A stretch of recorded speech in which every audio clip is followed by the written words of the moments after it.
राधे राधे।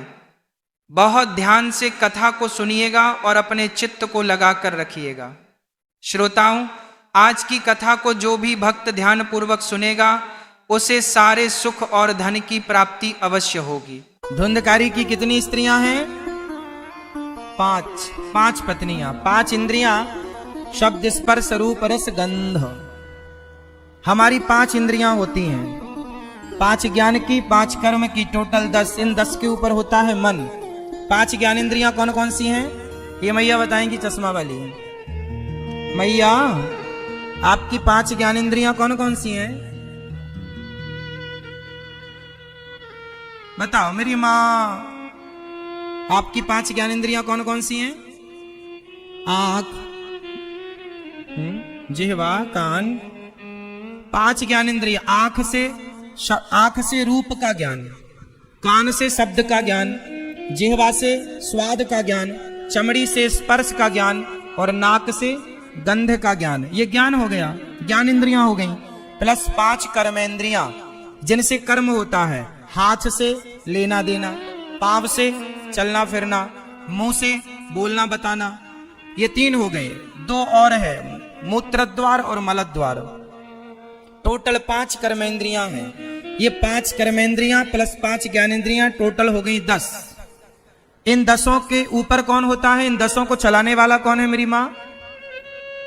कौन? इन 10 को कौन चलाता है? मन। इंद्रियों के ऊपर कौन है? जोर से, मन। मन हमें देखने की आज्ञा करता है। किसे देखें किसे ना देखें ये कौन डिसाइड करता है? मन कहता है देख लो तो देखने लग गए, मन बोला सुन लो तो सुनने लग गए। भाई हर चीज मन से है ना, तो हमें देखने की, सुनने की, सूंघने की, चलने फिरने की इजाजत कौन देता है? भाई आपका मन है तो आप बैठे हैं, आपका मन हुआ आप चलने लग गए, तो पांव को चलने की आज्ञा कौन करता है? चलना है, चलो मन हुआ चलें, चल पड़े। तो मूल में कौन है? अब मन ना करे उठने का तो आपके पांव क्या कर लेंगे? तो 10 इंद्रियों को आज्ञा कौन करता है? जोर से और जोर से। आप किसी भी इंद्रिय को देख लीजिए, मन। अच्छा, मन राजा है। आपको सुख दुख देने वाला कौन है? उत्तर दो। मन। मन अनुकूल है तो मन सुख देता है, मन प्रतिकूल है दुख देता है। जैसे आपके मन की हो गई तो आपको सुख मिलता है, और आपके मन की नहीं हुई तो आपको दुख मिलता है। पत्नी मन की है तो अच्छा है, पत्नी मन की नहीं है तो अच्छी नहीं है। पति मन का है तो अच्छा है, पति मन का नहीं तो अच्छा नहीं है। सब चीजें मन से। आपका पति मन का है कि नहीं? मैया, आप लोगों का पति मन का है और आप लोगों का है। अब यदि मन का नहीं हुआ तो आपकी जिंदगी रोते रोते निकलेगी। हाँ या ना? तो पूरा सिस्टम मन से है। मन के हारे हार है, मन के जीते जीत, मन ही मिलावत राम से, मन ही करत फजीत। भैया, ओ भैया, आप लोगों ने मन को समझा ही नहीं। मन ही आपको कैदी किसने बना दिया? जेल तक किसने पहुंचाया? मन ने। मन में आया चलो मार दो, मार दिया। मन में आया चलो लूट लो, लूट लिया। पूरी बात मन की मान ली तो मन ने आपको कैदी बना दिया। यदि मन की बात ना माने होते तो आज आप आजाद होकर के घूम रहे होते। इसलिए मन के गुलाम मत बनो, मन को अपना गुलाम बनाओ। आप मन के गुलाम हैं या मन आपका गुलाम है? हमारे बंदी जन बताएंगे भैया लोग, बताओ मन आपका गुलाम है कि आप मन के गुलाम हैं? जोर से। आप मन के गुलाम हैं। जबकि होना क्या चाहिए? हम मन के गुलाम ना बने, मन हमारा गुलाम है। मन, जो व्यक्ति मन को अपना गुलाम बना लेता है वही महापुरुष बन जाता है, वही राम कृष्ण विवेकानंद हो जाता है। जो मन को अपना गुलाम बना ले और जो मन का गुलाम बन जाए वो सब बिगाड़ लेता है। इसलिए मन के गुलाम मत बनना। मन के गुलाम बनोगे तो जैसे आपको शुगर की बीमारी है, अब आपका मन हुआ चलो जलेबी खा लें, अब है शुगर, डॉक्टर ने मना किया है जलेबी मत खाना, पर आपका मन हुआ कि खा लें और आपने मन की बात मान ली और खा लिया, तो आपका शुगर बढ़ जाएगा और आप मरने की स्थिति तक पहुंच सकते हैं कि नहीं? हाँ या ना? इसका अर्थ ये हुआ कि जो मन है वो हमें बार बार मारने की कोशिश करता है, इसलिए मन हमें मार दे उसके पहले समझदार लोग अपने मन की गलत इच्छाओं को ही मार देते हैं। समझदार वो हैं जो मन की गलत इच्छाओं को मार दें। आप यदि जलेबी खा लेंगे और आपको शुगर है तो वो नुकसानदायक है, आपने मन को मार दिया नहीं खाना तो आप जीत गए। इसलिए 5 ज्ञानेंद्री 5 कर्मेंद्री टोटल ऊपर होता है मन। अच्छा, मन के ऊपर क्या होता है मेरी माँ? ये भैया बताएंगे। मन के ऊपर कौन होता है? मन किसके अंडर में काम करता है? हाँ पापा, ये भैया बताएंगे पीछे वाले चश्मा वाले। हाँ, मन किसके अंदर काम करता है? हाँ? कौन बताएगा? पीछे कौन बताएगा मन किसके अंडर में काम करता? कौन बताएगा? हाँ बताओ, किसके अंडर में? मन काम करता है बुद्धि के अंडर में। मन से ऊपर कौन? बुद्धि। हमारे अंदर क्या है? बुद्धि। जो बुद्धि है वो निर्णय करती है, वो डिसाइड करती है चीजों को। मन क्या करता है? जैसे आपका मन हुआ कि जलेबी खाएं कि ना खाएं, खाएं कि ना खाएं, अब खाना है कि नहीं खाना, फाइनल डिसीजन किसका होगा? बुद्धि निर्णय देगी खा लो, या बुद्धि कहेगी मत खाओ। तो मन के ऊपर जो फाइनल डिसीजन है वो किसका होता है? जोर से, बुद्धि का। अच्छा, बुद्धि के ऊपर कौन होता है? ये हमारी मैया बताएंगी सारी, पीछे वाली मैया। मैया, बुद्धि के ऊपर कौन होता है मेरी माँ? हाँ, बुद्धि के ऊपर होता है विवेक। लोग बोलते हैं ना विवेक से काम करना। किससे काम करना? जोर से, विवेक से। बुद्धि के ऊपर कौन होता है? विवेक। विवेक क्या करता है? जैसे ये मेरी सास है, ये तो बुद्धि है। ये मेरा पिता है, ये बुद्धि है। आपके पास बुद्धि है इसलिए आप ये जान रहे हैं कि आपका बाप है, ये आपकी माँ है, ये आपका पति है। लेकिन विवेकशील व्यक्ति क्या मानता है? ये मेरी माँ है। ये तो बुद्धिमान लोग हैं, जो माँ को माँ कहें वो बुद्धिमान है, और जो माँ को भगवान माने वो विवेकशील लोग हैं। पिता को पिता माने वो बुद्धिमान है, पर जो पिता को भगवान माने वो विवेकशील है। जो मंदिर में भगवान को देखे वो बुद्धिमान है, जो कण कण में भगवान को देखे वो विवेकशील है। तो बुद्धि सबके पास है, पर विवेक किसी किसी के। विवेक कैसे आता है? विवेक कैसे आता है? बिनु सत्संग विवेक ना होई। विवेक कैसे आएगा? सत्संग से। बहुत काल कीन्हे सत्संगा, जब बहुत समय तक सत्संग करेंगे उस सत्संग से विवेक जागेगा, और विवेक जाग जाएगा तो मंदिर में ही नहीं कण कण में भगवान की अनुभूति हो जाएगी। इसलिए विवेक सबसे ऊपर। अच्छा, विवेक के ऊपर क्या है? इंद्रियों के ऊपर कौन था? रिवीजन कर लो, ये मैया बताएंगी। इंद्रियों के ऊपर कौन था? ओ मेरी माँ, सुन भी रही हो ना? हाँ, सुन रही हो ना माँ, या पंचायत कर रही हो माँ?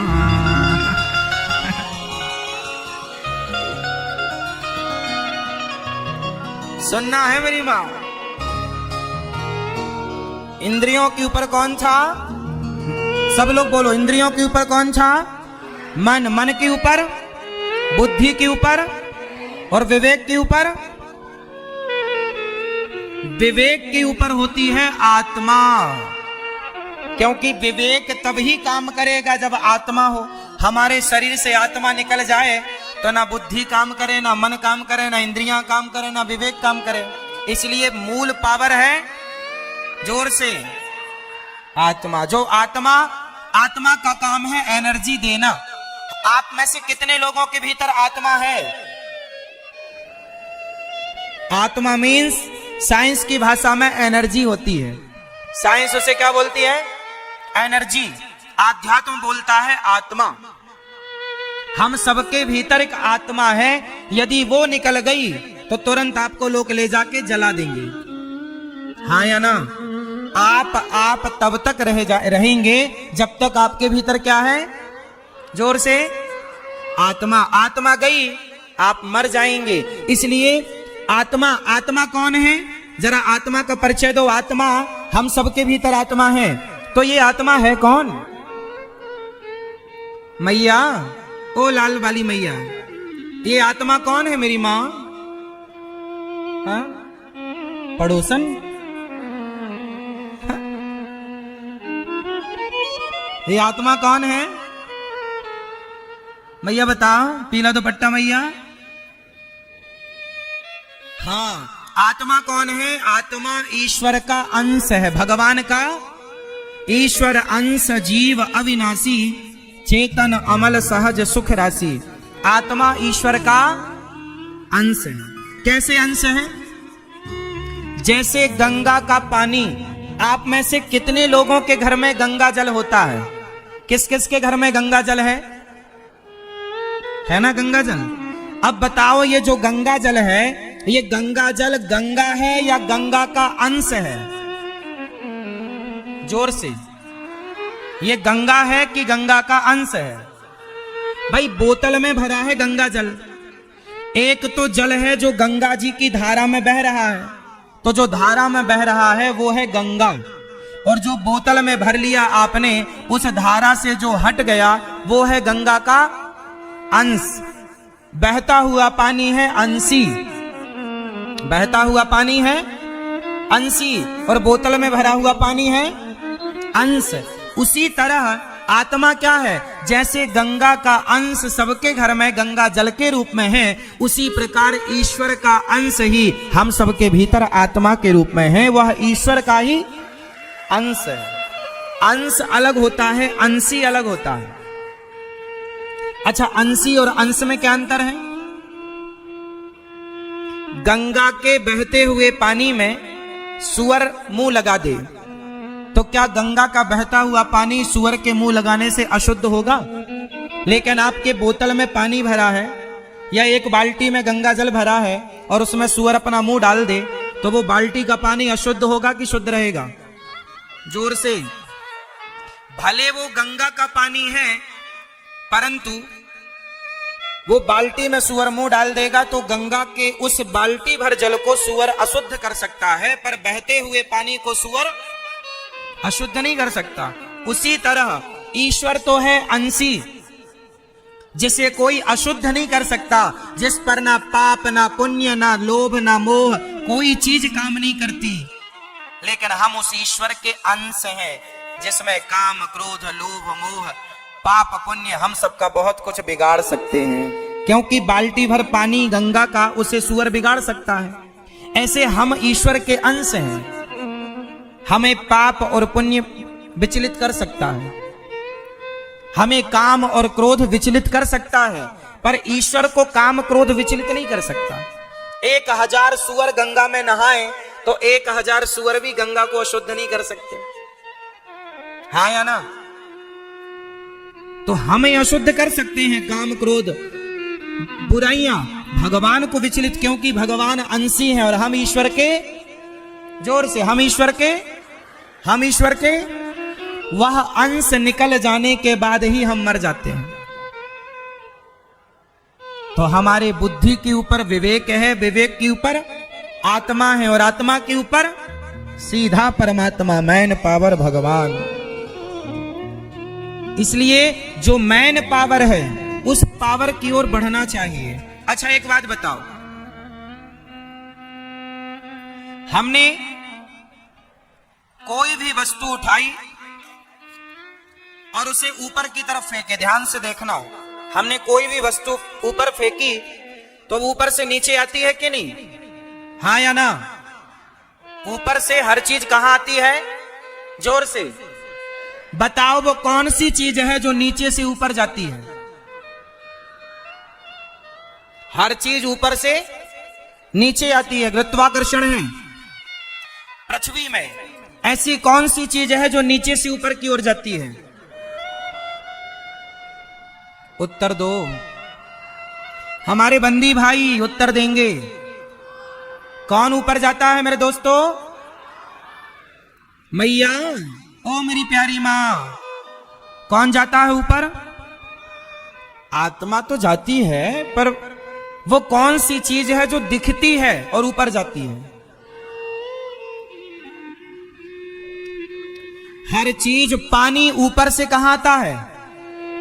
पत्थर ऊपर से कहां आता है?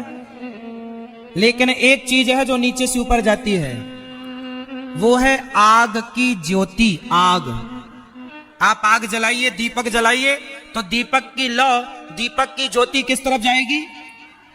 ऊपर की तरफ। ये बात सही है कि गलत है? हर चीज ऊपर से नीचे की तरफ आती है, पर आग की ज्योति नीचे से ऊपर की तरफ जाती है। इसलिए आग से निकला हुआ धुआं भी नीचे से ऊपर की ओर जाता है। हर चीज ऊपर से। अब मुझे यह बताओ कि पानी ऊपर से नीचे क्यों आता है और आग नीचे से ऊपर क्यों जाती है? अभी मैंने बताया अंश और अंशी, इसी का फार्मूला लगेगा हर जगह। अच्छा बताओ, ये कागज का टुकड़ा किसका अंश है? ये पत्थर किसका अंश है? फास्ट उत्तर देना है सबको। हमारे बंदी भाई ध्यान देंगे सब चीजों में। कैदी भाई बताओ, ये कागज का टुकड़ा किसका अंश है? ये पृथ्वी का अंश है। ये पत्थर किसका अंश है? हाँ या ना? भाई कागज जिस पदार्थ से बनता है वो पदार्थ पेड़ पौधों से ही बनता है। कागज आगज तो पेड़ पौधे जमीन से प्रकट होते हैं, तो ये मूल में किसका अंश है? पृथ्वी का। इसलिए पृथ्वी का जो भी अंश है, पत्ता है, पेड़ है और कंकड़ है, पत्थर है, धूल है, माटी है, ये सब पृथ्वी का अंश। इसलिए ये ऊपर चला जाएगा तो ऊपर से नीचे आएगा, क्योंकि अंशी अंश की ओर भागता है। अंशी किसकी ओर भागता है? अच्छा ये बताओ, पानी ऊपर से गिरता है बारिश का, तो भाग कर कहां जाता है? समुद्र की ओर। ऊपर से गिरा आपके घर में, फिर आपके घर से नाले में, नाली जाके नदी में, नदी जाके बड़ी नदी में, बड़ी नदी जाकर, तो समुद्र में पानी क्यों जाकर मिलता है? क्योंकि पानी समुद्र का ही अंश है। पानी किसका अंश है? जोर से। पानी चाहे भारत में बरसे, लंदन, अमेरिका, जापान, कहीं भी वो जाएगा समुद्र में, क्योंकि समुद्र से ही वाष्पीकरण होकर बादल बनते हैं और पानी बरसता है। तो जल किसका अंश है? जोर से रिवीजन। समुद्र, जल किसका अंश है? समुद्र का। तो जो अंश होता है वो अंशी की तरफ भागता है। आग का, आग किसका अंश है? बताओ, आग किसका अंश है? ये गुलाबी मैया बताएंगी। आग किसका अंश है? हाँ? पड़ोसी का। आग किसका अंश है? हाँ, आग सूर्य का अंश है। आग किसका अंश है? सूर्य से ही ना आग से निकलती है। टेम्परेचर गर्मियों में 50-55 इतना अधिक टेम्परेचर हो जाए, आग लग जाती है। हाँ या ना? तो आग का अंश कौन है? अंशी। तो इसलिए आग का जो अंशी है वो ऊपर रहता है, इसलिए आग की ज्योति ऊपर की तरफ बढ़ती है। क्योंकि समुद्र का जल का अंशी नीचे समुद्र है, तो जल नीचे, पृथ्वी नीचे, तो सब चीज नीचे, पर सूर्य ऊपर है, तो वो अंशी की ओर भागता है। उसी प्रकार हमारी जो आत्मा है वो ईश्वर का अंश है, इसलिए हमें भी अपने भगवान की ओर भागना चाहिए। यही सत्य है, हम ईश्वर के अंश हैं, तो हर अंश अंशी की ओर भागता है और हर अंश अंशी से मिलना चाहता है। तो हम किसके अंश हैं? ईश्वर के। इसलिए भगवान की उपासना करनी चाहिए, क्योंकि हम उसके अंश हैं और अंत में उस अंशी से मिलना चाहेंगे। यही नियम है प्रकृति का कि जो जिसका अंश है वो उसकी तरफ भागता है। यही प्रकृति है, यही है। जो जिसका अंश होगा उसी तरफ भागेगा। हिंदू का अंश होगा हिंदू की ओर भागेगा, मुसलमान का अंश होगा मुसलमान की ओर, सिख का अंश होगा सिख की ओर, ईसाई का अंश होगा ईसाई की ओर, भारत का अंश होगा भारत की ओर, पाकिस्तान का अंश है पाकिस्तान की ओर, चाइना का अंश है चाइना की ओर, अमेरिका का अंश है अमेरिका की ओर। हाँ या ना? जो जहां का है उसी तरफ भागता है। बोलो हाँ। ये नेचुरल प्रकृति है, ये स्वभाव है। इसलिए हमें ईश्वर की ओर भागना चाहिए, क्योंकि हम ईश्वर के अंश हैं। जन्माद्यस्य यतोऽन्वयादितरतश्चार्थे स्वभिज्ञः स्वराट् तेने ब्रह्म हृदय कवये मुह्यन्ति यत्सूरयः तेजो वारिमृदां यथा विनिमयो यत्र त्रिसर्गो मृषा धाम्ना स्वेन सदा निरस्तकुहकं सत्यं परं धीमहि। सत्यम परम धीमहि। ईश्वर सत्य है, इसलिए हम उस सत्य का ध्यान करें, हमें उसकी ओर बढ़ना चाहिए। सत्य स्वरूप है, ईश्वर सत्य है। अच्छा, मनुष्य का धर्म क्या है? यहां से भागवत जी स्टार्ट होती है। मनुष्य का धर्म क्या है? आप में से कितने लोग मनुष्य हैं? ये हाथ उठाइए, कंफर्म कराइए कितने मनुष्य हैं? कितने मनुष्य हैं? हाथ उठाओ। हैं? अच्छा, ठीक है। अच्छा, ये बताओ मनुष्य के लक्षण क्या हैं? क्या है मनुष्य के लक्षण? केवल मनुष्य जैसे दिखने वाले को मनुष्य नहीं कहते। मनुष्य वो है जिसके अंदर मनुष्यता होती है। यदि हमारे अंदर मनुष्यता नहीं है तो हम मनुष्य कहलाने के योग्य नहीं है। हमारे अंदर क्या होनी चाहिए? मनुष्यता। ये मनुष्यता क्या है? क्या चीज है ये मनुष्यता? अच्छा देखो, शुद्ध सोना कितने कैरेट का होता है? जोर से। 24। शुद्ध सोना 24 कैरेट का होता है। उसी तरह शुद्ध मनुष्य 24 कैरेट का होता है। लेकिन सोने में यदि मिलावट कर दी जाए तो सोने का कैरेट कम हो जाता। आभूषण कितने कैरेट के होते हैं? क्या ये 24 के होते हैं? कोई 22 का, कोई 18 का, है ना? आप बिना मिलावट किए आभूषण नहीं बना सकते। जितनी मिलावट होगी उतना उसका कैरेट कम होता चला जाएगा।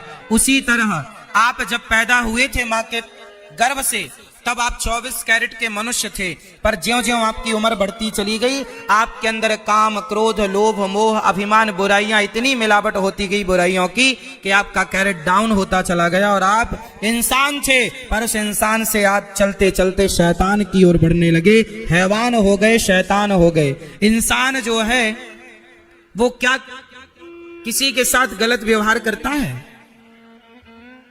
जो गलत व्यवहार करेगा उसके अंदर की इंसानियत मर चुकी होगी या कम हो चुकी होगी। इसलिए साहब, आप अपनी इंसानियत को ना जाने दीजिएगा।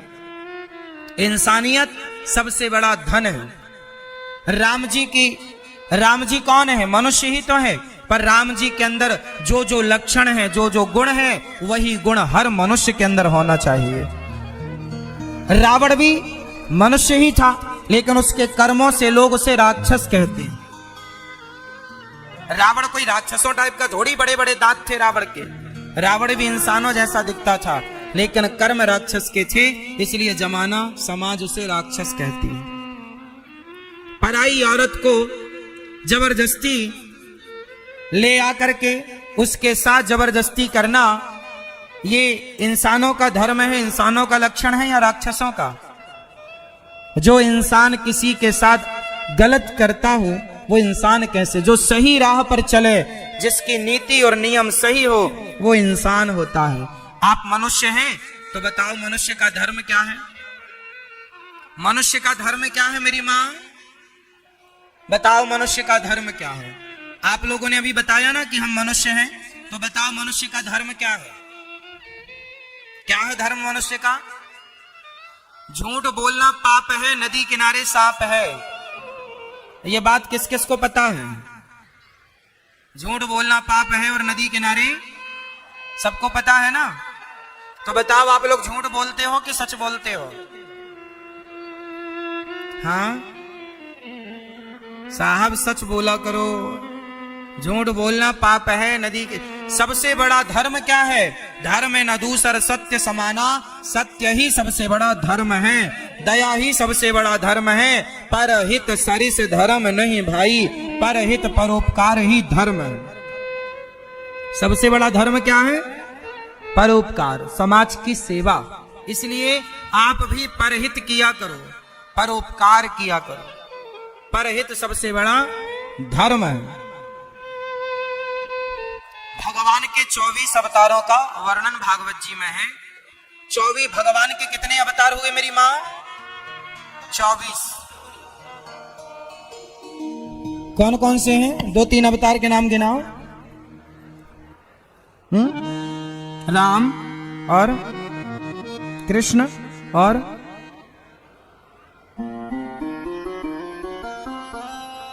भगवान के टोटल कितने अवतार हैं? 24।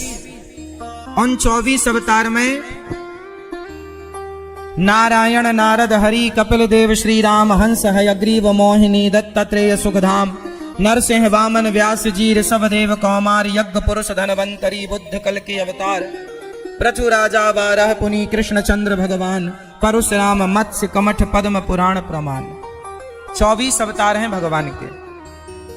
हर अवतार का कोई ना कोई उद्देश्य है, हेतु है। नारद जी एक बार व्यास जी के पास आए, उदास बैठे व्यास जी। नारद जी ने कहा आप उदास क्यों हैं? 17 पुराण लिखने के बाद भी। व्यास जी बोले मैं 17 पुराण लिखने के बाद भी असंतुष्ट हूं। कैसे संतुष्टि मिलेगी? नारद जी ने कहा आपने अभी तक भागवत की रचना नहीं की। जब तक आप भागवत नहीं लिखेंगे आपको शांति नहीं मिलेगी। तब नारद जी के कहने से व्यास जी ने भागवत की रचना की। भागवत की शुरुआत महाभारत के युद्ध से हुई। अच्छा, महाभारत के बारे में कितने लोग जानते हैं? सब लोग शांत रहिए और प्रेम से आनंद लीजिएगा। महाभारत, अब हम वही महाभारत की बात करने जा रहे हैं जिस महाभारत के कारण ये जेल बनाए गए हैं। क्यों महाभारत होता है, कैसे रुक सकता है, एक छोटा सा विचार आपके सामने रखूंगा, आपको बहुत अच्छा लगेगा। ध्यान से सुनिएगा बस।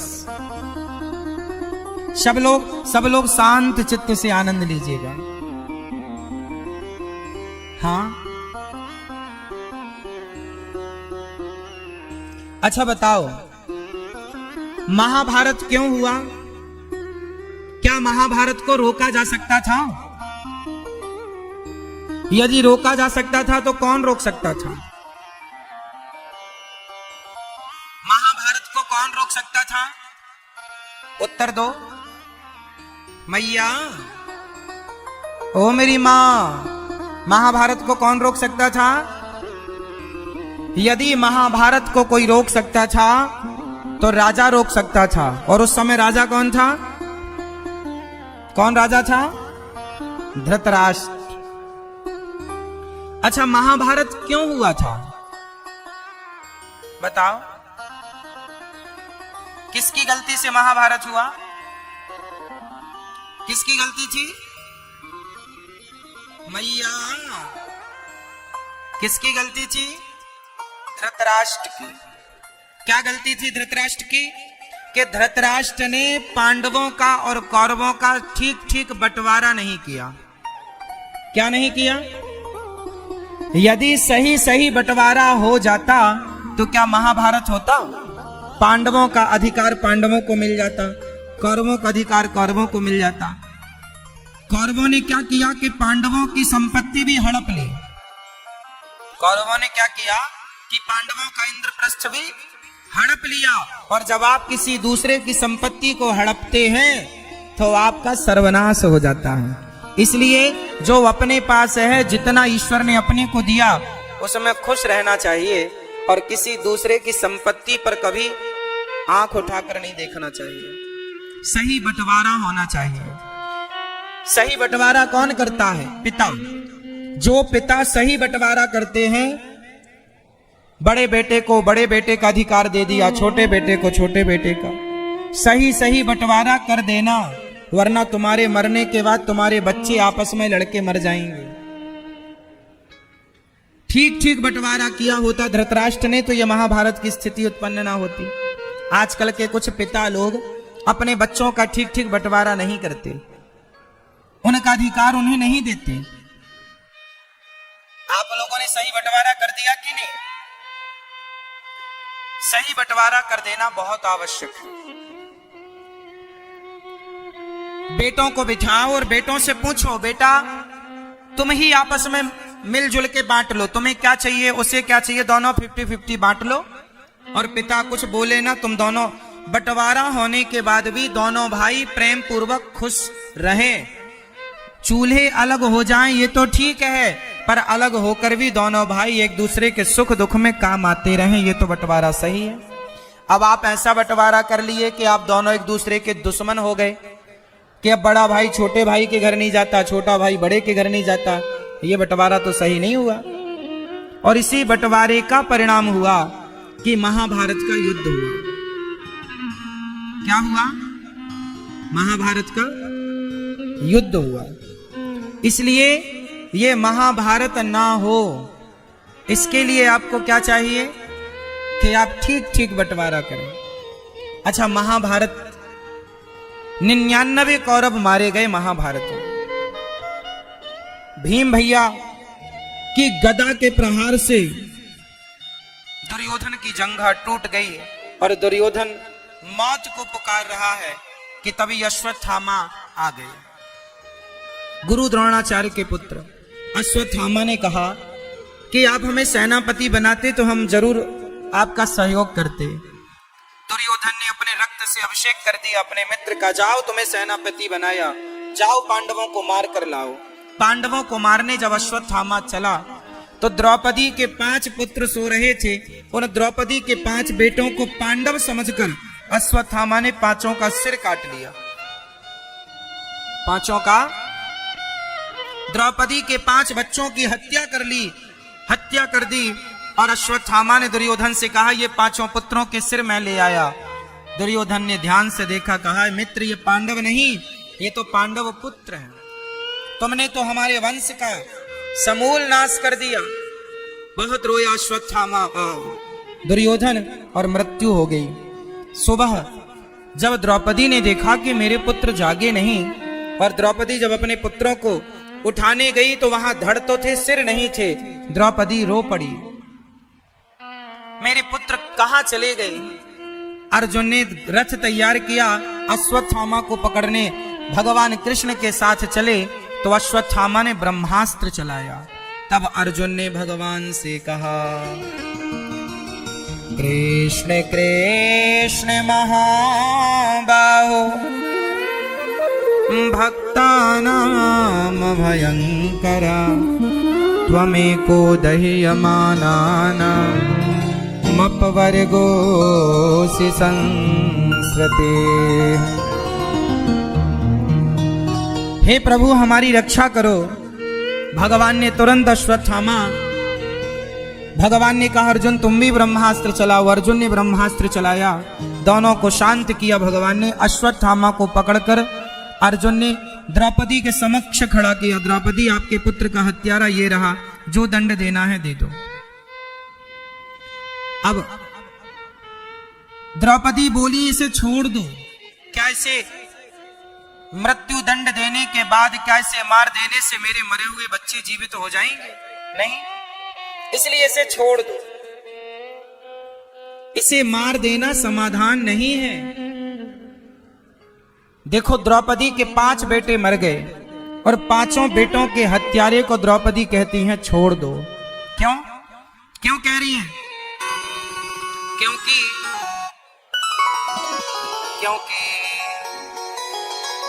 दया धर्म का मूल है, पाप मूल अभिमान। तुलसी दया न छोड़िए, जब तक घट में प्राण। दया कब तक करें? दया जब तक घट में प्राण है। दया धर्म का मूल है। द्रौपदी के 5 बेटे मर गए, पर द्रौपदी के अंदर क्या है? दया है। मैया हमें क्या रखनी चाहिए? मैया क्या रखनी चाहिए हमें? जोर से, दया। इसलिए दया करो। कोई आपकी शरण में आ जाए तो दया ना छोड़िएगा। दया चली गई, जिस दिन आपने दया को त्याग दिया उस दिन आप मुर्दे हो गए। अच्छा बताओ, सबसे ज्यादा दया किसके अंदर होती है? सब लोग बताओ, सबसे अधिक दया किसके अंदर होती है? सब लोग बताओ भैया, किसके अंदर सबसे ज्यादा दया? हाँ, सबसे अधिक दया होती है माँ के अंदर। इसलिए माँ किसकी मूर्ति है? दया की मूर्ति है। आप में से कितने लोग अपनी अपनी माँ की सेवा करते हैं? माँ, करुणा की मूर्ति कौन है? माँ।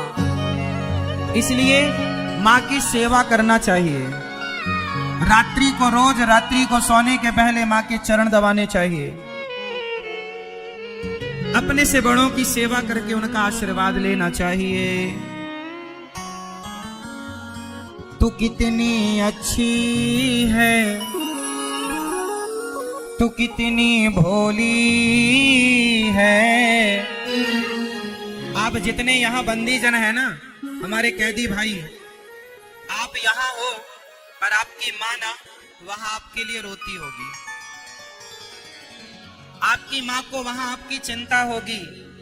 महाराज मेरा बेटा जेल में है, कैसे बाहर आएगा? आपकी माँ आपसे बहुत प्यार करती है, लेकिन आप लोग अपनी माँ की ओर ध्यान ना देकर आप गुनाह कर लेते हैं। जब आप कोई गुनाह करते हैं और आप जेल में आते हैं, तो आप तो जेल में आकर यहाँ फिर भी खा रहे हो, पी रहे हो, फिर भी ठीक हो। आप यहाँ जेल के अंदर यदि दुखी है तो आपसे ज्यादा दुखी आपकी माँ घर के अंदर है। जो कमाने वाला बेटा था, जो घर की जिम्मेदारी पूरी करने वाला बेटा था, वही गुनाह करके जेल चला गया, तो माँ तो बेचारी बेमौत मर जाएगी। इसलिए कोई भी गलत काम करने के पहले एक बार अपने परिवार की तरफ देखना चाहिए कि आपके बाद आपके परिवार का पालन करने वाला कौन होगा, आपकी बूढ़ी माँ की सेवा करने वाला कौन होगा, आपकी पत्नी अब किसके भरोसे रहेगी, और आपके छोटे छोटे बच्चों का पालनहार कौन रहेगा, कौन उन्हें पढ़ाएगा, कौन उन्हें योग्य बनाएगा। इसलिए गुनाह जब आप करते हैं तो आप क्रोध के वशीभूत होकर सारा गलत काम, आपको क्या लगता जो होगा देखा जाएगा, पर जो होता है ना वो भी बहुत बुरा होता है। इसलिए आप जब जेल जाते हैं कोई भी गलत काम करके, तो केवल आप जेल जा रहे हैं ऐसा नहीं, आपकी माँ की जिंदगी भी बर्बाद हो जाती है, आपके बच्चों का भविष्य भी खत्म ही हो जाता है। इसलिए आप लोगों के माध्यम से इस जेल में जो कथा हो रही, इस माध्यम से मैं पूरे भारतवासियों को ये प्रार्थना करूंगा, ऐसा कोई काम मत कीजिएगा जिसके कारण आपकी बूढ़ी माँ दुखी हो, आपकी पत्नी दुखी हो, आपके बच्चों का भविष्य खतरे में पहुंच जाए। हमारी ये कुछ माताएं भी यहाँ बंदी बनकर के बैठी हैं। आपने भी गुस्से में कोई ना कोई गलत कदम उठाया होगा, जिसके कारण सिर्फ आप दुखी हो ऐसा नहीं, आपको जन्म देने वाली माँ, आपका पति, आपका बेटा, आपका परिवार, आप यहाँ हो पर आपका परिवार वहां आपका इंतजार कर रहा होगा। दुखी होंगे बेचारे, परेशान होंगे, भगवान से रोज प्रार्थना कर रहे होंगे आपके लिए कि आप जल्दी से रिहा हो जाएं, जल्दी से बाहर आए। इसलिए जो बाहर हैं उन लोगों से प्रार्थना है, ऐसा कोई गलत कदम मत उठाइएगा कि आपको फिर जेल की सलाखों के पीछे आना पड़े। ऐसा कोई गलत काम ना कीजिएगा, कोई भी उल्लंघन, मर्यादा का, कानून का उल्लंघन ना कीजिएगा। लड़ाई भिड़ाई, दया रखिएगा। ये गुस्सा 2 मिनट का होता है पर सजा 20 साल की होती है। उम्र कैद कितने साल की होती है? 20 साल। उम्र कैद 20 साल की, मतलब आपका 2 मिनट का गुस्सा आपको 20 साल पहले, आपको 20 साल पीछे कर दिया कि नहीं? 2 मिनट का गुस्सा आपको कितने पीछे ले जाता है। जेल में कथा करने का मूल उद्देश्य है कि दुनिया के लोग सीखें कि जेल के कैदियों की जिंदगी कैसी होती है। ये गुनाह करने के बाद 100 में से 99 गुनाहगार पश्चाताप करता है कि मैंने ये गुनाह क्यों किया। पश्चाताप की अग्नि में जलता है, पर अब क्या हो सकता है। इसलिए जो अभी गुनाह के राह पर हैं उनसे निवेदन करो कि बेटा ऐसा गुनाह मत करना कि आपकी जिंदगी तबाह हो जाए। इसलिए आपकी अपनी मां को याद करिएगा। मां का कितना बड़ा योगदान होता है। मां हर बच्चे के लिए कितना अच्छा सपना देखती है। मां तू कितनी अच्छी है। हर रिश्ते बहुत अच्छे होते हैं पर मां सबसे अच्छी होती है। हर रिश्ते सब लोग बोलो, हर रिश्ते बहुत अच्छे होते हैं पर मां बहुत ही अच्छी होती है।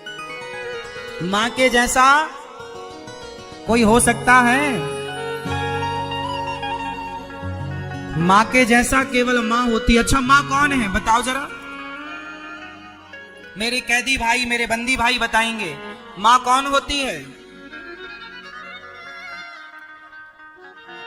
जब आप लोग संसार में आने लगे तो आप लोगों ने भगवान से पूछा कि प्रभु क्या आप हमें छोड़ देंगे, अकेले ही भेजोगे क्या? तब भगवान ने कहा ना, मैं ही तुम्हारी मां बनकर पहले से तुम्हारे पास पहुंच चुका होऊंगा और मैं ही तुम्हें दूध पिलाकर, तुम्हारी मालिश करके, तुम्हारी सेवा करके मैं ही तुम्हारा पालन कर रहा होऊंगा। तो ये जो मां है ये भगवान का ही पर्याय है। भगवान का ही एक नाम है मां। भगवान का एक नाम क्या है? मां। त्वमेव माता च पिता त्वमेव। भगवान का नाम है मां। मां। इसलिए अपनी अपनी मां का ख्याल रखो। बेटा यदि जेल में आ गया तो बूढ़ी मां का सहारा कौन बनेगा? कौन उसे कमा कर खिलाएगा? पत्नी के पास तो चलो माँ बाप का हाथ होता है। पत्नी पर कोई संकट आता है तो तुरंत मायके चली जाती है, पर माँ कहाँ जाएगी? पत्नी पर कोई संकट आया तो तुरंत वो मायके भाग जाएगी, पर पति कहाँ जाए? माँ कहाँ जाएगी? इसलिए माँ ईश्वर का ही अंश है। इसलिए माँ को भगवान के रूप में प्यार किया करो। हाँ, तू कितनी अच्छी है। आपकी माँ ने जब बचपन में कभी आपने गौर किया हो, जब आपकी माँ आपको मंदिर ले जाया करती थी ना, तो माँ जल्दी से आपको गोद में ले लिया करती थी और बोला करती थी, देखो वो भगवान जी बैठे, वो मान जी बैठे, देख लो। माँ भले ना देख पाए पर बच्चे को दिखाती थी कि बेटा तुम देख लो। माँ अपने बच्चे को वो सब कुछ देना चाहती है जो भगवान देना चाहते हैं, इसलिए बाद में खाती थी माँ, आपको पहले खिलाती थी। आपकी हड्डियां मजबूत हो इसके लिए बढ़िया आपका मालिश, आपकी अच्छे से अच्छे तेल से मालिश करती थी। सभी भक्त श्रद्धा और भक्ति से प्रभु का नाम जप करें। इस कलयुग में भगवान के नाम से ही जीवन का उद्धार होगा। मुझे बोलना चलना सिखाया, ओ माता पिता तुम्हें वंदन, मैंने किस्मत से तुम्हें पाया। पूजा है तुझको पूजेंगे हरदम, माँ के ही अर्पण है ये मेरा जीवन। मेरी माँ एक मंदिर है और ममता पूजा है, एक वो ही भगवान है और कोई न दूजा है। ये मेरी कहानी है, प्यारी जिंदगानी है। आज हूँ मैं जो कुछ भी, मेहरबानी तेरी है। तेरे जीवन में खुशियाँ तमाम आएंगी, तेरे जीवन में खुशियाँ तमाम आएंगी। ले ले माँ की दुआएं तेरे काम आएंगी। माही मंदिर माही पूजा, ओ माँ से बढ़कर कोई न दूजा। माही मंदिर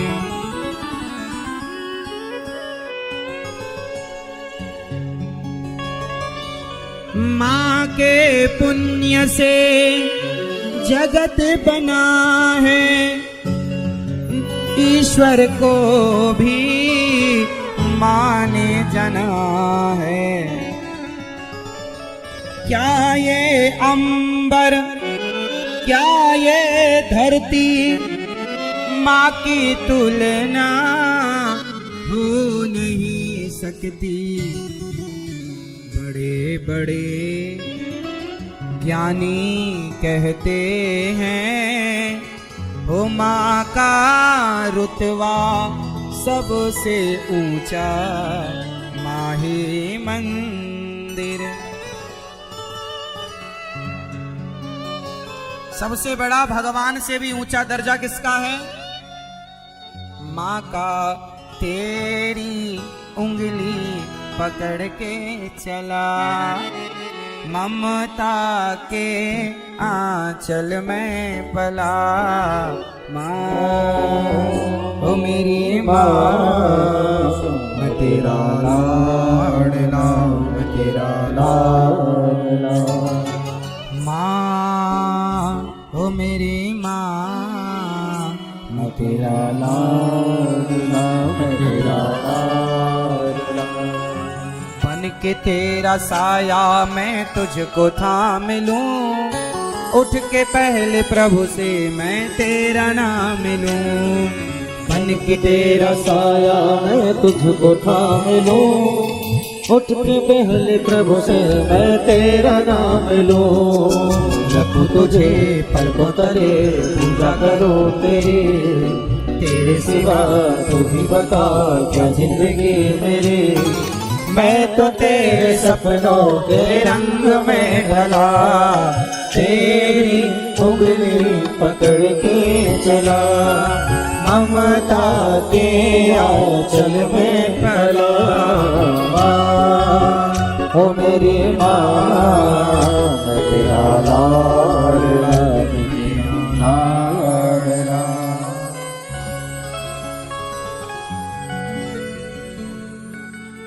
आप में से कितने लोग माँ की उंगली पकड़कर चलना सीखे हैं?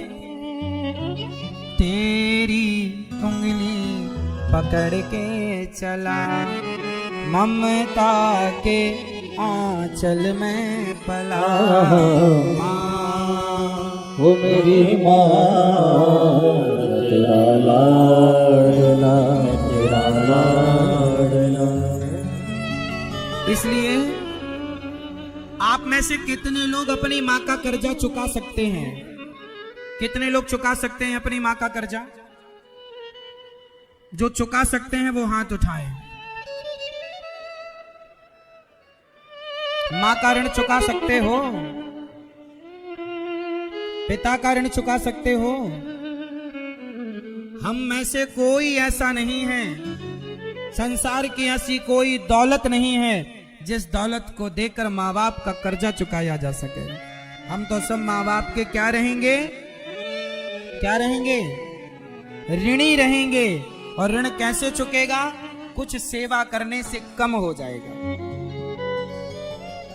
इसलिए सेवा करो। ये दास अनिरुद्ध गौरी गोपाल आश्रम में 275 माओं की सेवा ये दास करता है। मुझे तो माओं के चरण दबाने में, माओं की सेवा करने में बहुत सुख मिलता है, बहुत आनंद मिलता है। गौरी गोपाल आश्रम में वृद्धाश्रम है। आजकल कुछ बेटे कुछ बहुएं अपनी माओं को घर से निकाल देती हैं। ऐसी वृद्ध माताएं गौरी गोपाल आश्रम में रहती हैं और यह दास सभी की सेवा करता है। आप लोगों से बस यही प्रार्थना है कि आप भी इन वृद्ध माओं के लिए कुछ ना कुछ सहयोग किया करो और गौरी गोपाल आश्रम आकर, वृंदावन आकर इन वृद्ध माओं को अपनी आंखों से देखो। इन माओं की सेवा आप भी करो। यहाँ आकर गौरी गोपाल आश्रम आकर आप भी इन माओं की सेवा से अपने आप को जोड़ सकते हैं। इन सेवाओं से आप भी अपने आप को जोड़कर पुण्य के भागीदार बना सकते हैं।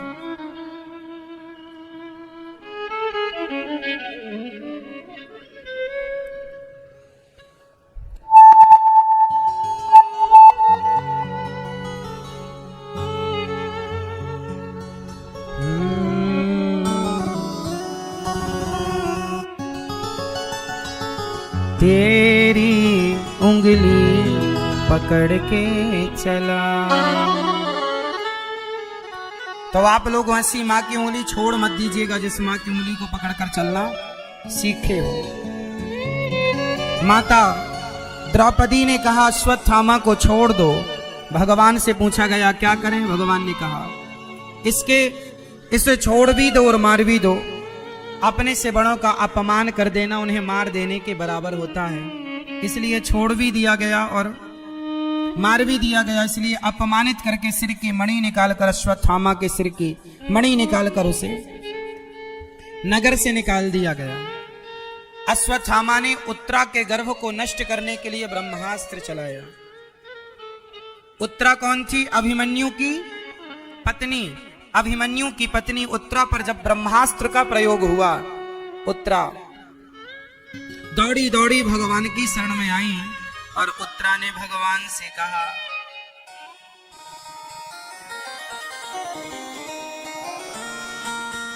पाहि पाहि महायोगिन देव देव जगत्पते नान्यं त्वद्भयं पश्ये यत्र मृत्यो परस्परम।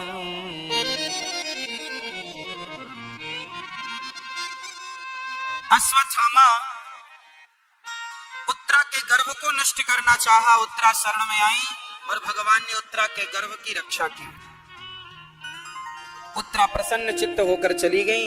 कुंती बुआ ने हाथ जोड़कर आज भगवान से कुछ मांगा।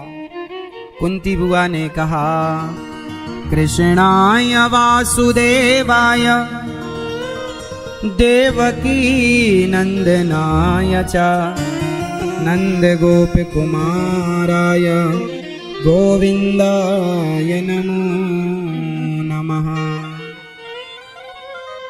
आज कुंती बुआ ने भगवान से कुछ कहा, हे प्रभु आज मैं आपसे कुछ मांगना चाहती हूँ। हाँ हाँ क्या चाहते हैं? कुंती बुआ ने कहा प्रभु मैं आपसे जो मांगूंगी दोगे? हाँ हाँ क्या मांगोगी बुआ? हे प्रभु आज मैं आपसे विपत्ति मांगना चाहती हूँ, दुख मांगना चाहती हूँ। दुख? अच्छा आप लोग सुख चाहते हो कि दुख? उत्तर आप भगवान से क्या चाहते हैं, सुख या दुख? उत्तर दो। हर व्यक्ति सुख चाहता है, पर कुंती बुआ ने भगवान से दुख मांगा। क्यों? क्योंकि सुख में हम भगवान को भूल जाते हैं, पर दुख में भगवान को हम सदा याद रखते हैं। इसलिए भगवान से कुंती बुआ ने दुख मांगा।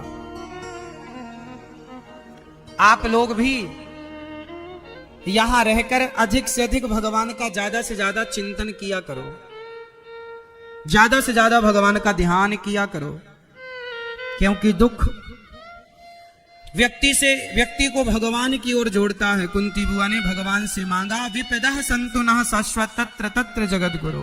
हे प्रभु, हमें विपत्ति दीजिए।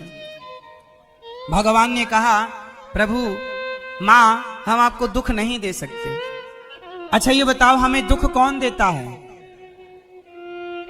मैया, ये पीछे वाली चश्मा वाली मैया बताएंगी। बताओ हमें दुख कौन देता है?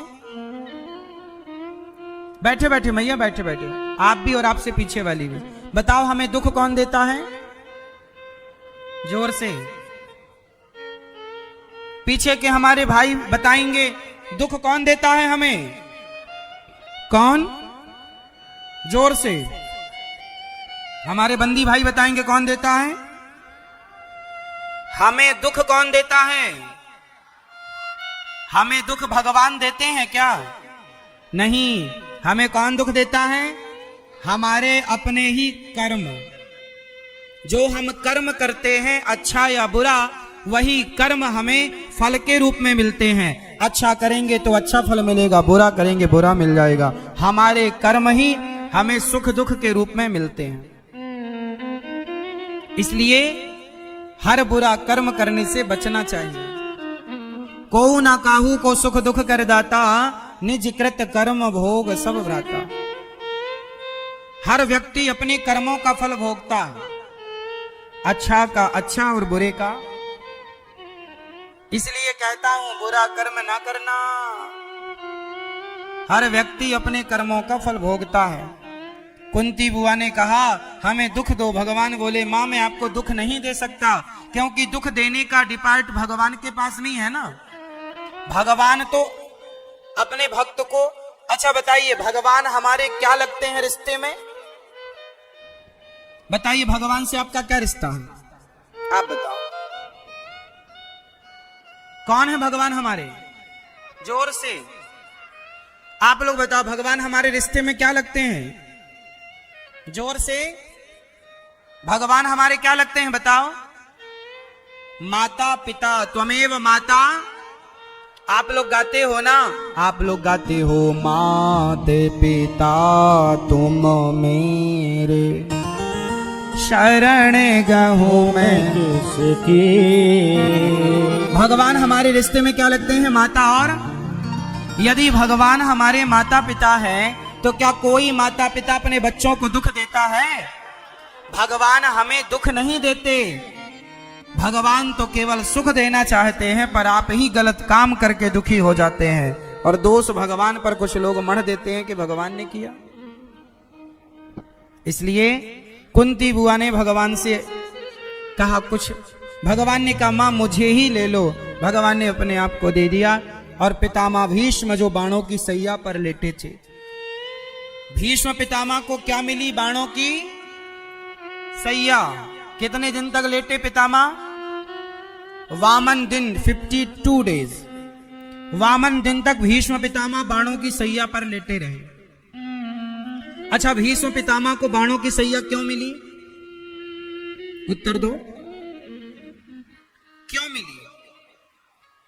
क्योंकि भीष्म पितामह ने पिछले कुछ जन्मों में, पिछले किसी जन्म में उन्होंने एक सांप को, सर्प को कांटों के ढेर में फेंक दिया। सांप को कांटे ढेर सारे चुभ गए, बेचारा तड़प तड़प के सांप मर गया। तो कांटों की सैया में सांप को पितामह ने लिटाया, तो वही अपराध हो गया पितामह से, और उन्हें बाणों की सैया में लेट करके उसे पाप का दंड भोगना पड़ा। कर्मों का फल भोगना तो पड़ता है साहब, कर्मों का दंड भोगना। तो आप में से कुछ बंदी यहां पर ऐसे होंगे, आप लोगों से जब पूछा जाता है कि आपने कौन सा गुनाह किया कि जेल में आए, तो आप में से कुछ बताते हैं कि हमने ये गुनाह किया, ये गुनाह किया। पर आप में से कुछ लोग ऐसे भी हैं जिन्होंने कोई गुनाह नहीं किया, गुनाह किसी और ने किया और सजा आपको मिली। ऐसा भी होता है ना? जरा बताओ ऐसा क्यों होता है? भगवान की अदालत में वे गुनाह को सजा नहीं मिलती। भगवान की अदालत में कभी वे गुनाह को सजा नहीं मिलती। तो जब आपने गुनाह नहीं किया तो आपको सजा क्यों मिली? इसका उत्तर जानना चाहते हो? कितने लोग जानना चाहते हैं? पहले ये बताओ कि ऐसा होता है ना कि कई बार आप गुनाह नहीं करते और सजा मिल जाती है, हाँ या ना? गुनाह किसी ने किया पर आप फंस गए और आप जेल आ गए।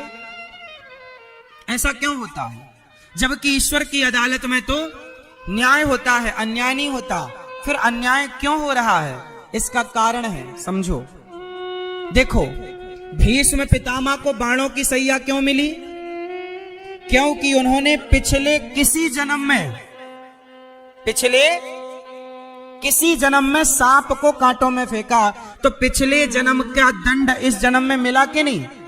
ऐसे पिछले जन्म में कभी आपने कोई गुनाह किया होगा तो आप उस समय पर उस गुनाह का दंड ना पाए होंगे, आपको सजा ना मिली होगी, तब आपके खिलाफ कोई सबूत ना बना होगा, कोई कार्यवाही ना हुई होगी।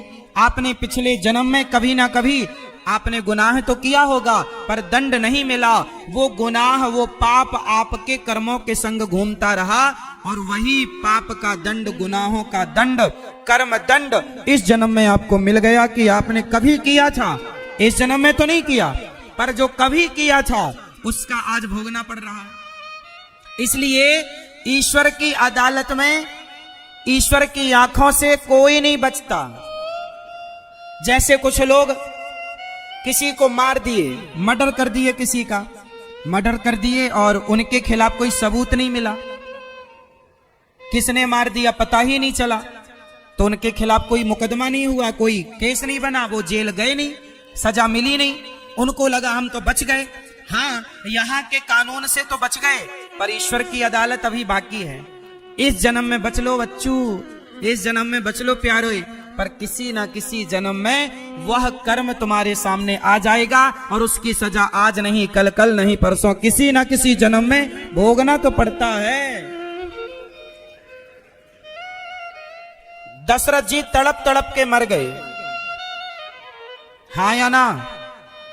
दशरथ जी राम जी के वियोग में तड़प तड़प कर, बताओ, ये राम जी के वियोग में जो तड़प तड़प के मरे, ये दशरथ जी का ही तो कर्मदंड था। दशरथ जी ने श्रवण के बाण मार दिया, दशरथ जी ने श्रवण को बाण मारा, तो श्रवण के माता पिता भी तड़प तड़प के मरे, बोलो हाँ या ना? जब श्रवण के माता पिता तड़प तड़प कर मरे तो वही कर्म दंड दशरथ जी को मिला। कर्मों का दंड तो भगवान के पिता को भोगना पड़ता है, तो कर्म दंड तुम्हें और हमें नहीं भोगना पड़ेगा। इसलिए कहता हूं, इसलिए हाँ, न देना दोष किस्मत को, विपत्ति तो सब पे आती है। विपत्ति आई राजा दशरथ पे, राम जब जा रहे थे वन को। विपत्ति आई राजा दशरथ पे, राम जब जा रहे थे वन को। न देना दोष कैकई को, विपत्ति तो सब पे आती है। विपत्ति आई अंधा अंधी पे, लाल श्रवण सपाया है। न देना दोष दशरथ को, विपत्ति तो सब पे आती है। विपत्ति आएगी पर किसी को दोष मत देना, ये हमारे ही जन्म, हमारे ही कर्मों का। भगवान के घर देर है पर क्या नहीं है, जोर से। लाख आंख से देख रहा है तुझे देखने वाला, सच की खेती कर ले चतुर नर, समय गुजरता जाता। मेरे मालिक की दुकान में सब लोगों का खाता, भगवान की डायरी में सबका हिसाब है। इसलिए गलत करके कहां जाओगे, यहां की अदालत से, यहां के कानून से भाग लो तो भाग लो, भगवान की अदालत से भागकर कहां जाओगे। इसलिए कौरवों ने गलत किया, सत्यानाश हुआ कि नहीं, कौरवों का नाश हुआ, रावण का सर्वनाश हुआ। कौन बचा, नाम बताओ। हाँ, राजे राजे रहे, ना बुरानी रही, ना बुढ़ापा रहा, ना जवानी रही।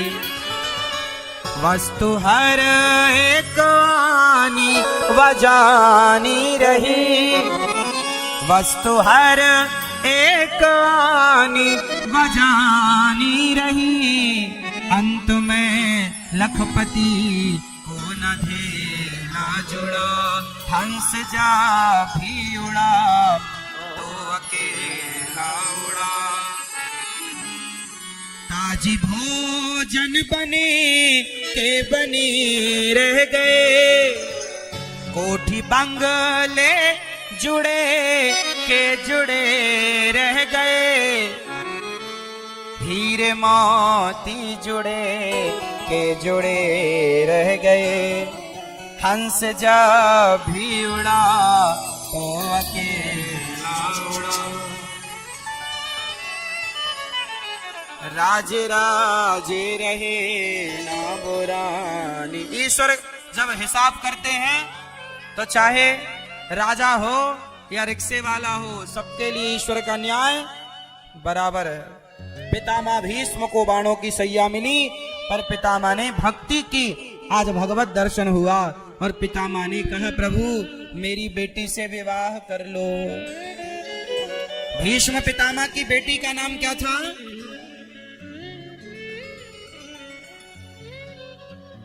भीष्म पितामह की बेटी का नाम क्या था? मैया, ओ मेरी प्यारी माँ, बोल दो मेरी माँ। भीष्म पितामह की बेटी का नाम क्या था, ये मैया बताएंगी। पिंक मैया, ओ गुलाबी मैया बताओ मेरी माँ, क्या नाम था? आपकी बेटी का नाम क्या है? आप सबकी एक बेटी है, बताओ आप में से किस किस की बेटी है? किस किस की बेटी है? सबकी एक बेटी है, और उस बेटी का नाम है बुद्धि। हम सबके पास क्या है? जोर से, हम सबके पास क्या है? बुद्धि। और बुद्धि हम सबकी बेटी है, तो अपनी बेटी के लिए कोई लड़का ढूंढा कि नहीं? तो अपनी बुद्धि का विवाह किससे करोगे? बताओ मेरी माँ, आपकी बेटी के लिए सुंदर वर कौन सा है? बोले हमारे गिरधर गोपाल हैं, श्याम सुंदर से विवाह कर दो अपनी बुद्धि का, ताकि आपकी बुद्धि सदा भगवान में लगी रहे। भीष्म पितामह ने अपनी बुद्धि का विवाह भगवान से कर दिया, अर्थात अपनी बुद्धि भगवान में लगा दी। अर्थात अपनी बुद्धि, प्रभु मेरी मति निर्मल है। भीष्म पितामह ने कहा,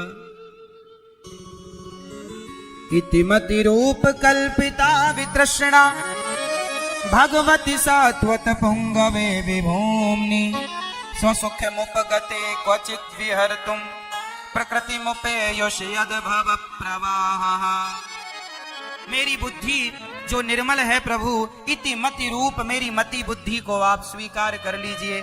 और पितामह की बुद्धि को भगवान ने स्वीकार किया। पितामह की परम गति हुई, और भगवान पितामह की परम गति, सूर्य उत्तरायण हुए, पितामह की सदगति हुई, और भगवत धाम को पितामह चले गए। परीक्षित द्वारिका भगवान जाने लगे, द्वारिका गए, स्वागत हुआ, परीक्षित का जन्म हुआ, और परीक्षित का दर्शन करने भगवान आए। धृतराष्ट्र और गांधारी को विदुर जी ने खूब समझाया, और धृतराष्ट्र और गांधारी दोनों भगवत धाम चले गए। और कलयुग के भगवान 125 वर्ष की लीला पूरी करके जब भगवान अपने धाम को चले गए, पांचों पांडव स्वर्गारोहण के लिए निकल गए। कलयुग के राजा बने परीक्षित। ये कौन सा युग चल रहा है? ये कौन सा युग चल रहा है मेरी मां? कलयुग। कितने युग होते हैं टोटल? कितने युग होते हैं? बताओ हाथ उठा के, कितने युग होते हैं?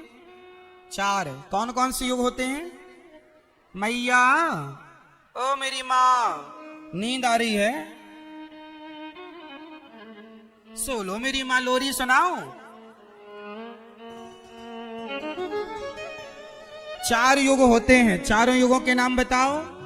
सतयुग, बोलो। सतयुग, फिर त्रेता, फिर कलयुग। ये कौन सा युग है? कलयुग। राजा परीक्षित कलयुग के पहले राजा हैं और उन्होंने राज सत्ता संभाली।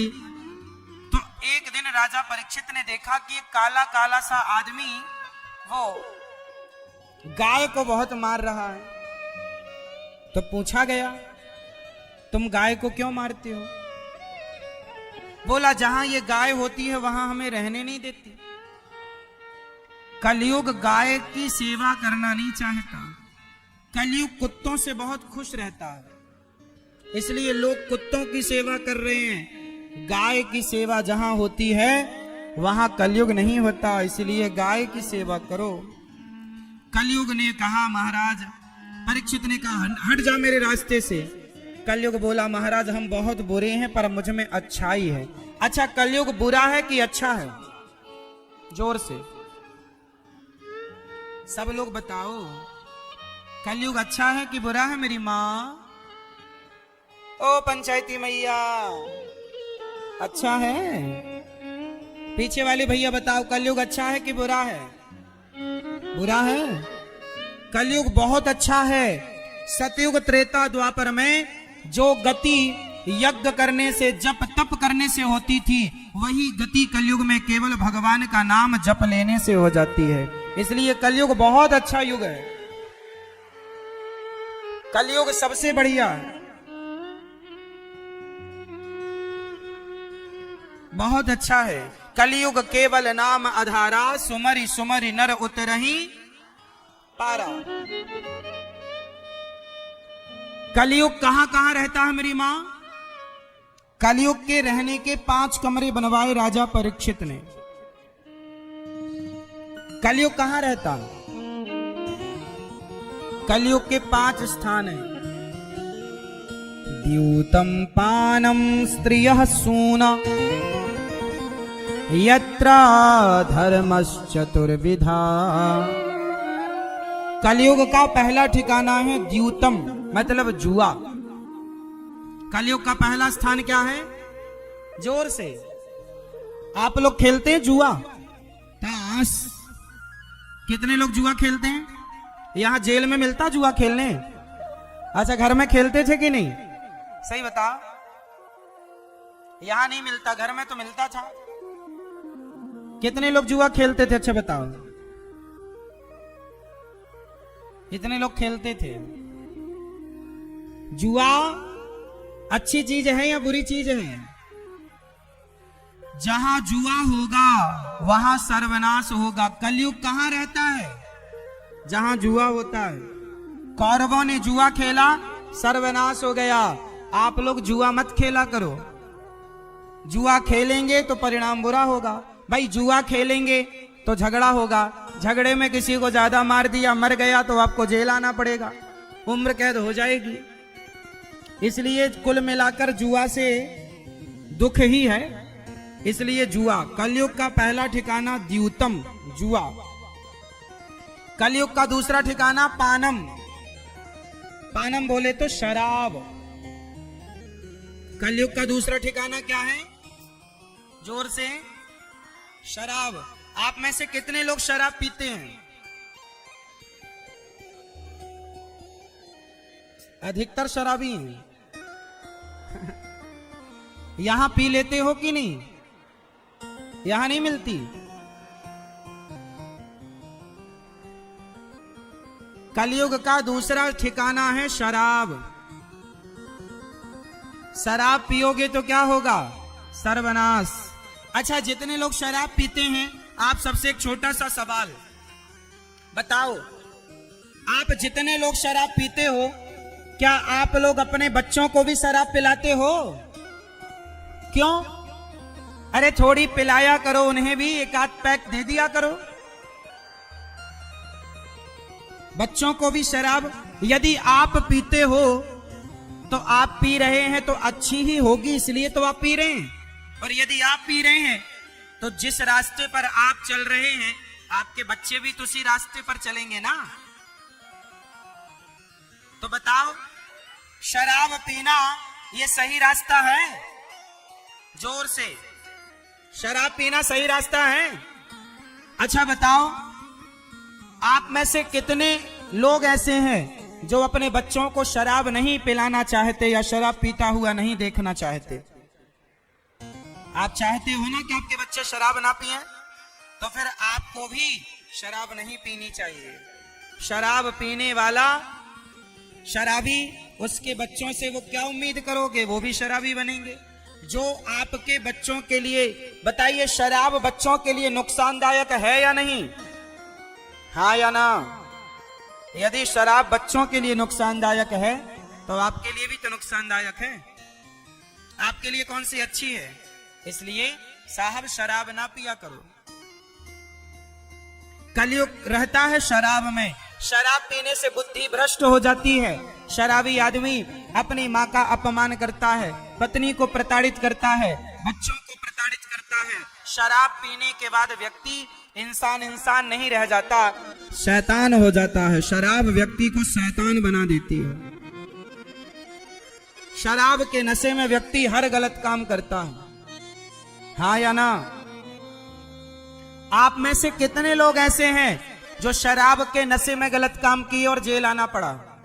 जितने लोग शराब के नशे में गलत काम किए और जेल आए, वो हाथ उठाएं। देखिए, हाथ उठाओ एक बार फिर से। इतने लोग देखिए इस बात के गवाह हैं। मैं इनके माध्यम से पूरे देश को ये मैसेज देना चाहूंगा कि शराब पीकर कोई भी गलत काम मत कीजिए। शराब मत पीजिए, क्योंकि शराब आपसे गलत काम कराएगी और वो गलत काम आपको सलाखों के पीछे ला करके छोड़ेगा। इसलिए शराब ही मूल वजह है हर गलत काम की। यहां तो कैदी भाई लोग, कितने लोग ऐसे हैं जो शराब पी के गलत किए और आ गए, गलत हो गया। कोई भी आप केस देखिए, चाहे मर्डर का केस हो, बलात्कार हो, ये अधिकांश शराब के नशे में होते हैं। शराब व्यक्ति को शैतान बना देती है। शराब हमारे विवेक को, हमारी बुद्धि को शून्य कर देती है और फिर व्यक्ति के अंदर का रावण जाग जाता है, राक्षस जाग जाता है। उसके अंदर की सारी अच्छाइयां सो जाती हैं और बुराइयां। शराब हमारे भीतर की अच्छाइयों को सुलाकर बुराइयों को जगाने का काम करती है शराब। इसलिए शराब नहीं पीना चाहिए। आप कितने लोग इस बात से सहमत हैं कि शराब नहीं पीनी चाहिए? तो सच्ची बताओ, आप कितने लोग शराब नहीं पियोगे? आप कभी शराब नहीं पियोगे। और जो नहीं पीते थे वो भी हाथ उठाएं, और जो आगे कभी नहीं पिएंगे वो भी हाथ उठाएं। नहीं पियोगे ना? ये चश्मा वाले दादाजी टोपी लगाए हैं।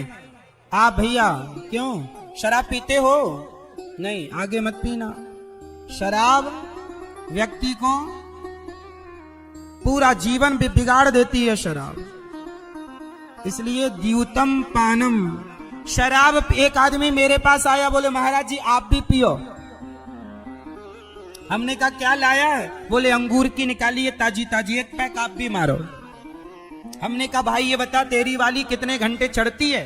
बोला महाराज जी 12 घंटे उतारी ना उतरेगी। हमने कहा तेरी वाली 12 घंटे में उतर जाएगी, एक बार हमारी वाली पिएगा ना तो सारी जिंदगी ना उतरेगी। बोले कौन सी है? हमने कहा जाम पर जाम पीने से क्या फायदा, जाम पर जाम पीने से क्या फायदा, रात बीती उतर जाएगी। हरि नाम का जाम पी ले बंदे, तेरी जिंदगी सुधर जाएगी। अरे पीना है तो राम नाम का प्याला पी, पीना है तो कृष्ण नाम का प्याला पी। लोग पीते हैं पी पी के गिरते, हम तो पीते हैं गिरते नहीं हैं। क्यों? हम तो पीते हैं सत्संग का प्याला, हम तो पीते हैं सत्संग का प्याला। ये अंगूरों की मदिरा नहीं है, मेरे सांवरे सलोने कन्हैया। हो तेरा जलवा कहाँ पर नहीं है, हो तेरा जलवा कहाँ कहाँ पर नहीं है। हम तो गीता रामायण पढ़ते हैं साहब, ये कोई फिल्मी किताबें नहीं है। इसलिए आप भी अच्छा पढ़ो, आप भी अच्छा व्यवहार करो, और कलयुग कहां कहां है उन स्थानों से बचो। कलयुग पहला स्थान क्या? जुआ। दूसरा स्थान शराब। तो आज से कितने लोग अब कभी शराब नहीं पिएंगे? पक्का वादा करो हमें। भैया आप लोग हाथ नहीं उठा रहे हो, बाकी लोग फिर पी के आने का मन है क्या? अब नहीं पीना। हाँ, द्यूतम पानम स्त्रियः। कलयुग का तीसरा ठिकाना है स्त्रियः, मतलब चरित्रहीनता। कौन सा स्थान है? जो पुरुष अपनी पत्नी को छोड़कर पराई स्त्री से संबंध रखता है, जो पत्नी अपने पति को छोड़कर पराये पुरुष से संबंध रखती है, वहां भी कलयुग होता है। जहां चरित्र बिगड़ा के कलयुग आके बुद्धि में बैठा। इसलिए रावण का क्या बिगड़ गया मेरी माँ? जोर से। रावण का चरित्र बिगड़ गया और राम चरित्रवान बन गए। तो राम चरित्रवान बने तो राम के मंदिर बनाए गए। रावण चरित्र से बिगड़ गया तो पुतले जलाए जाते हैं रावण के। पूजा चरित्र की होती है साहब। इसलिए चरित्र ना जाए आपका, ध्यान रखना। पराई स्त्री पराये पुरुष की ओर कभी मत देखना, वरना रावण का सर्वनाश हो गया। हाँ या ना? बोलो हाँ कि ना। इसलिए पराई स्त्री पराये पुरुष की ओर आंख उठा कर ना देखो। सर्वनाश हो गया रावण का, चरित्र बिगड़ा, सर्वनाश हुआ। द्यूतम पानम स्त्रियः। सूना, मांस। आप में से कितने लोग मांस खाते हैं? अंडा, मुर्गी, मछली, बकरा, बकरी। जो खाते हैं वो हाथ उठाएं। अरे इतने लोग खाते हैं। मांस खाते हो? क्या खाना पसंद करते हो भैया? मछली खाते हो? मुर्गा, बकरा, आदमी?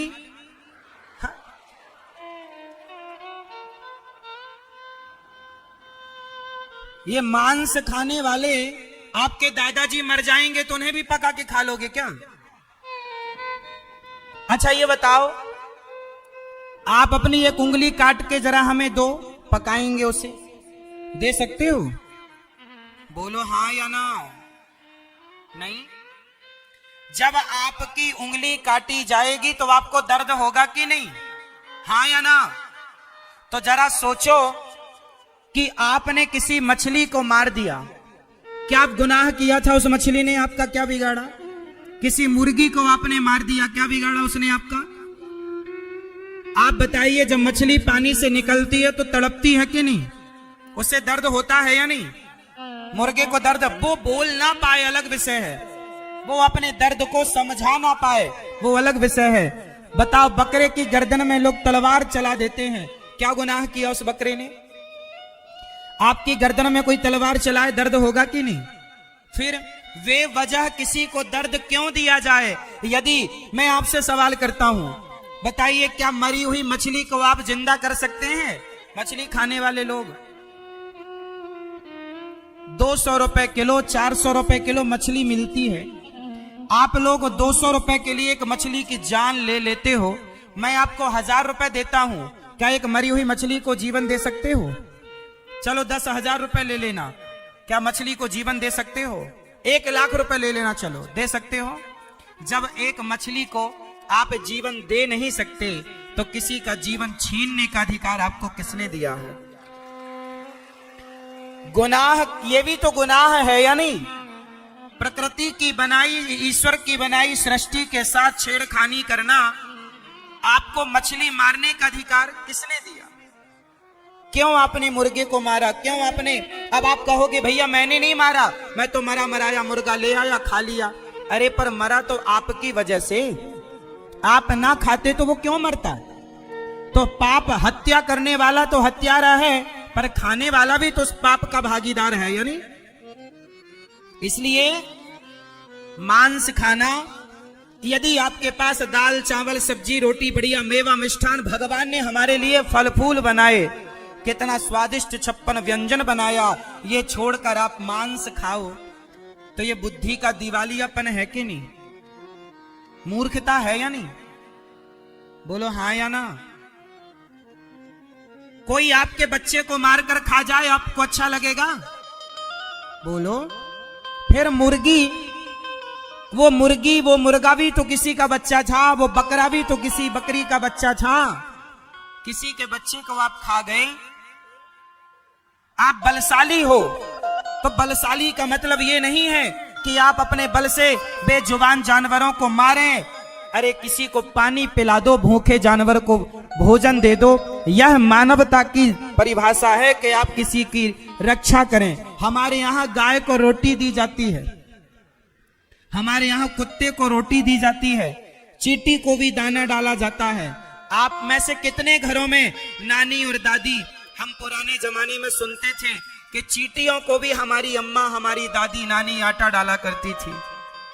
पक्षी को छत में दाना डालना, पानी रखना, गाय की पहली रोटी निकालना, कुत्ते की आखिरी रोटी निकालना, ये किस किस की रीति रिवाज रही है? हाथ उठाओ, किस किस की रीति रिवाजों में गाय को रोटी देना, कुत्ते को रोटी देना, चींटियों को दाना डालना, पक्षियों को दाना डालना, ये रही ना? ये रीति रिवाज हमारी हमें श्रेष्ठ बनाती है। सनातन संस्कृति श्रेष्ठ क्यों है? क्योंकि सनातनियों के पास दया है। यदि आपके अंदर की दया मर जाएगी तो आप किस बात के श्रेष्ठ हो? आपकी श्रेष्ठता आपके सकल सूरत से नहीं है, आपके विचार आपको श्रेष्ठ बनाते हैं। और सबसे श्रेष्ठ विचार, इस धरती का सबसे श्रेष्ठ विचार कौन सा है? बताओ, इस संसार का सबसे श्रेष्ठ विचार कौन सा है? किसी की जान लेना या दया का भाव रखना? जोर से। इस संसार की सबसे श्रेष्ठ विचारधारा क्या है? दया। हाँ या ना? तो बताओ, किसी की हत्या करना सही है अपने स्वाद के लिए? तो आज से कितने लोग ये कसम खाएंगे कि यदि हम किसी को प्राण दे नहीं सकते तो प्राणों को छीनना हमारे अधिकार में नहीं है। और आज से कितने लोग प्रतिज्ञा करेंगे कि मांसाहार नहीं करोगे? कितने लोग मांस नहीं खाएंगे आज से? बाकी लोग हाथ नहीं उठा रहे हो साहब, क्या खाओगे? जो नहीं खाते हैं वो भी हाथ उठाएं, और जो नहीं खाएंगे वो भी हाथ उठाएं। नहीं खाओगे। मांस खाना सही है? उत्तर दो, मांस खाना सही है? तो क्यों खाते थे? अच्छा लगेगा तो कुछ भी खा लोगे। शेर को तो आप भी अच्छे लगते हैं, तो क्या शेर के सामने अपने आप को परोस दोगे क्या? बताओ। शेर के सामने आप चले जाइए, वो आपको नोच नोच कर खा जाएगा। तो शेर को आप भी अच्छे लगते हैं, तो क्या आप शेर के आगे अपने आप को परोस देंगे? नहीं ना। हर व्यक्ति को अपनी जान प्यारी है। ऐसे ईश्वर की बनाई सृष्टि सबको अपनी अपनी जान प्यारी है। क्यों किसी की हत्या की वजह बनना? और एक सज्जन बोले, महाराज जी जान तो सबके अंदर होती है, गेहूं के अंदर भी जान है, चावल के अंदर भी जान है, धान के अंदर। अरे भाई, गेहूं चावल ये ईश्वर ने खाने के लिए ही बनाया है। इनमें प्राण यदि है तो इन प्राणों से हमारे प्राणों की रक्षा है। इनके अंदर हड्डी नहीं है, खून नहीं है, ये चीखते नहीं, चिल्लाते नहीं। आप मछली को मारिए, बेचारी तड़पती है। तो मछली खाना गलत है, पर गेहूं चावल खाना अच्छा है, क्योंकि ये ईश्वर ने हमारे खाने के लिए बनाया। शेर मांसाहार करता है, बोलो हाँ, तो शेर के लिए मांसाहार सही है, वो खाता है अपना, पर आप इंसान हैं, आपके लिए मांसाहार गलत है। गाय क्या खाती है, मांस या चारा? जोर से। गाय शाकाहारी है कि मांसाहारी? गाय शाकाहारी है, जबकि शेर, कुत्ता, बिल्ली ये मांसाहारी है। तो जैसे ईश्वर ने गाय के लिए चारा बनाया, शेर के लिए मांस इत्यादि की व्यवस्था है, उसी प्रकार हम मनुष्यों के लिए भगवान ने 56 भोग बनाकर भेजे हैं। बढ़िया बढ़िया फल बनाए, तुम फल खाओ, सात्विक चीजें खाओ। ईश्वर ने यदि जन्म दिया है तो खाने की व्यवस्था भी तो की है, बिना व्यवस्था के तो आपको भेजा नहीं। जब आप पैदा हुए तब तो आप ना रोटी खा सकते थे ना मांस खा सकते थे, तब भगवान ने आपकी मां के आंचल में सुंदर सा दूध दिया कि नहीं? बोलो हाँ, दूध भरा कि नहीं? तो ये व्यवस्था तुम्हारी थी या भगवान की थी? जोर से। इसलिए भगवान की व्यवस्था सबके लिए बढ़िया है, इस व्यवस्था से छेड़खानी ना करो, वरना ईश्वर के दंड के भागीदार बनोगे। मांसाहार गलत है। कलयुग का चौथा स्थान मांस और 5वां स्थान सोना। बेईमानी से कमाया गया धन, उसमें कलयुग बैठता है। धन कितने प्रकार से कमाया जाता है? 2 प्रकार से, एक ईमानदारी से, एक बेईमानी से। कौन सा धन उत्तम है? जोर से। इसलिए नमक रोटी खाओ, पर ईमानदारी की खाओ। 56 भोग नहीं खाने बेईमानी के, ईमानदारी की नमक रोटी। ईमानदारी से जियो, ईमानदारी से मरो, बेईमानी मत करो, क्योंकि भगवान सबका हिसाब रखे हैं। आज कुछ लोग इतने बेईमान हो गए हैं, भ्रष्टाचार करते हैं, पैसा ले लेकर के जबरदस्ती लोगों को पैसा लेकर उनके पैसे का, फिर पैसा लेकर जो काम फ्री में होता वो पैसे से कर रहे हैं। हर जगह भ्रष्टाचार, बेईमानी। ये पैसा आपको पचेगा नहीं। सोचो कि आप किसी गरीब आदमी से जब भ्रष्टाचार का पैसा लेते हैं और उस पैसे से आप चॉकलेट लेकर के अपने बच्चों को खिलाते हैं, तो क्या वो चॉकलेट आपके बच्चों को फायदा करेगी? एक ऐसी बीमारी पैदा कर देगी कि आपका सारा पैसा उसमें लग जाएगा। ईमानदारी की नमक रोटी खाना साहब। धन्ना सेठ बनने का सपना ना देखना, क्योंकि वो धन्ना सेठी कहीं ना कहीं तुम्हारा नुकसान करेगी। ईमानदारी से जो हम मेहनत का कमाते हैं वो हमारा है, उसी में मन लगाओ, यहां वहां नहीं। कलयुग के 5 स्थान। कलयुग कहां कहां रहता है, एक बार रिवीजन कर लो। कलयुग का पहला ठिकाना क्या है? जोर से। जुआ, द्यूतम। कलयुग का दूसरा ठिकाना पानम, शराब। कलयुग का तीसरा स्थान स्त्रियां, चरित्रहीनता। चौथा स्थान मांस, मांसाहार। और 5वां बेईमानी से कमाया गया धन। ये 5 स्थानों में कलयुग रहता है। जहां जुआ होता है वहां कलयुग, जहां शराब होती है वहां कलयुग, जहां पर स्त्री पर नारी के प्रति गलत भाव हो वहां कलयुग, जहां मांस हो वहां कलयुग, जो मांसाहार हो। और आप लोग कहते हैं महाराज जी सारी दुनिया मांस खा रही है, तो सारी दुनिया से अपनी तुलना ना करो ना। सारी दुनिया चूल्हे में जाए, आपको क्या करना? सब कुएं में गिरेंगे, तुम भी गिर जाओगे क्या? इसलिए सबके तरह ना बनो। 5वां स्थान बेईमानी से कमाया धन। ये कलयुग के 5 स्थान है। राजा परीक्षित के सिर में मुकुट थी, कलयुग आकर बैठा, बुद्धि भ्रष्ट हो गई। और राजा परीक्षित ने कलयुग जब सिर में बैठा तो एक संत का अपमान कर दिया। श्रृंगी ऋषि ने समीक जी के गले में सांप डाल दिया, श्रृंगी जी ने श्राप दे दिया, राजन तुम्हें 7वें दिन तक्षक डसेगा और तुम्हारी मृत्यु हो जाएगी। इति लंघित मर्यादम तक्षकः सप्तमे हनि। आज से 7वें दिन तक्षक तुम्हें डसेगा और तुम्हारी मृत्यु हो जाएगी। राजा परीक्षित को 7 दिन में मरने का श्राप लगा। जिसे 7 दिन में मरना हो उसे क्या करना चाहिए? राजा परीक्षित की बुद्धि में कलयुग बैठ गया, मुकुट पर भ्रष्ट हो गई और संत का अपमान हो गया। राजा परीक्षित घर आए, जन्मेजय को राजा बनाया और सुखताल चले गए। वहां सुखदेव भगवान आए। राजा परीक्षित जी ने हाथ जोड़कर कहा, प्रभु मुझे 7 दिन में मरना है, बताइए मैं क्या करूं? जिसे 7 दिन में मरना हो उसे क्या करना चाहिए? राजा परीक्षित को 7 दिन में मरने का श्राप लगा। इसलिए देखिए, गलत काम होगा तो दंड मिलेगा, इसलिए अच्छे काम कीजिए। भगवान पैसा दें तो शराब मत पीजिए, गलत राह पर ना चलिए, उस पैसे से समाज की सेवा कीजिए, परोपकार कीजिए, समाज का भला कीजिए।